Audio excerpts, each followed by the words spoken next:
দক্ষিণ কলকাতার ডার্ক সাইটে দুই পুজো, হিন্দুস্তান ক্লাব ও বাদামতলা আশার সংঘ।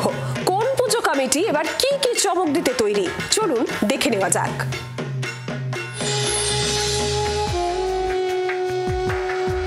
এবার হিন্দুস্তান ক্লাবের থিমের নাম চেতনায় রঙিন আলপনা, উৎসব বর্ণময়। মানুষের মনের সমস্ত গ্লানি, শোক, অন্ধকার দূর করতে মাত্র 4 দিনের জন্য মর্তে আসেন উমা।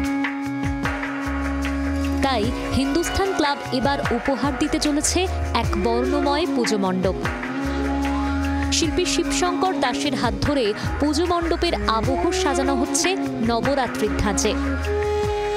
রাজস্থানী যে মিনেকারি যে কাজ, সেই কাজটার উপরে কাজ করছি আমাদের নিজেদের মতো করে।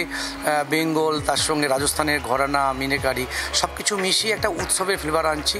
কারণ আমার যেটা মনে হয় যে দুর্গাপুজোটা উৎসব, তো সেই উৎসব মানে হচ্ছে রঙিন, আর সেই রঙিন একটা কাজ এবার গড়িয়াহাট হিন্দুস্তান ক্লাবে করছি। 87তম বর্ষে বাদামতলা আশার সংঘের থিম আরজি। মা দুর্গার কাছে একটাই আরজি, প্রতিষ্ঠিত হোক ন্যায়, দূর হোক সকল অবিচার। বিচার ব্যবস্থার বিভিন্ন প্রতীক সহ সজ্জিত হয়েছে পুজো মণ্ডপ। ভগবানের যদি কোনো আদালত থাকে তাহলে কেমন হবে তার কাল্পনিক চেহারা? সেখানে কি কাঠগড়া থাকবে? চারদিক থেকে কি দেবদেবীরা দাঁড়িয়ে বা বসে সেই বিচার প্রক্রিয়া দেখবেন? অভূতপূর্ব শিল্পভাবনায় কাজ করছেন শিল্পী সোমনাথ দলুই।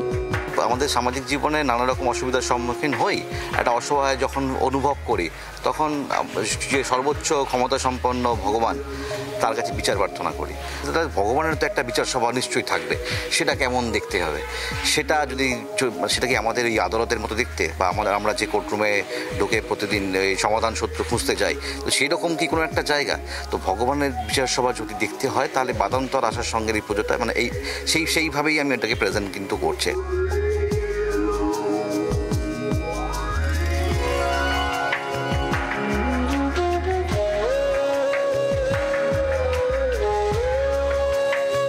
অনেক পুজো মণ্ডপেই সেই পাড়ার ইতিহাস, পুজোর হারিয়ে যাওয়া ইতিহাস উঠে আসছে।